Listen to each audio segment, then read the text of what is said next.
Je vous le disais en titre, plus de 13 000 km, c'est la distance parcourue par des Sud-Coréens afin de découvrir la richesse culturelle ivoirienne. Pendant 2 semaines, ils ont été formés aux danses traditionnelles au cours d'un festival d'échange culturel ivoiro-coréen. Un moment de partage qu'entend renouveler le promoteur du festival.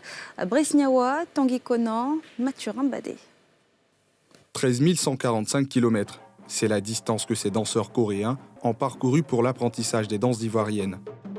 Une culture qu'ils ont connue par le biais d'Ibrahim Konaté, cet artiste ivoirien vivant à Séoul, la capitale coréenne.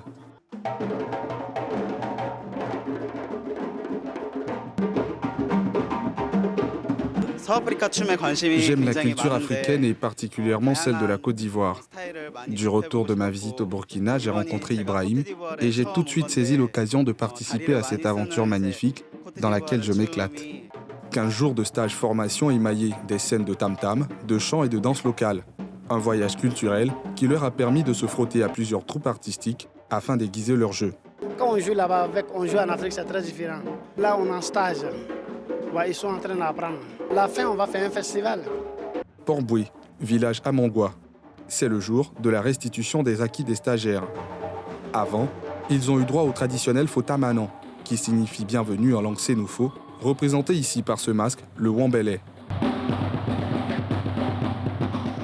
Dans les coulisses, on promet d'assurer le show. Je suis heureuse que le public soit venu à ce grand rendez-vous. Cela me donne encore plus de confiance et je sais que le spectacle sera beau. Face au regard médusé du public, le chef d'orchestre donne le top départ. Vous êtes prêts? Oui!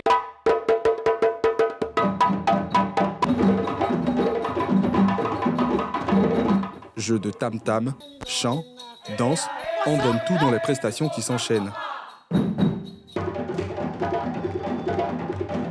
Plusieurs rythmes ivoiriens, comme le gla et le thématé de l'Ouest, le yagba et le ngouran du Nord, l'abodant du Centre n'ont pas manqué dans les pas de ces danseurs coréens qui ont bien enthousiasmé les spectateurs. Je n'ai jamais participé à ce genre de trucs, comme c'est une première, ça m'a fait du bien. C'est un soutien parce que c'est comme un échange de culture qu'on fait. Une satisfaction pour le maître de scène. Ils ont le courage de quitter jusqu'en Corée du Sud pour venir apprendre ma culture avec moi chez moi. Je suis très fier de eux. C'est une belle expérience que je vis. C'est sûr, j'exporterai ce que j'ai appris ici chez moi afin de transmettre à mes amis coréens. Rendez-vous en 2023 pour la 2e édition du Festival d'échange culturel ivoiro-coréen qui se veut un cadre de promotion de la culture ivoirienne à l'international et vice-versa, selon les organisateurs, ce qui serait intéressant pour toutes les parties quand on sait que la culture est ce trait d'union entre les peuples.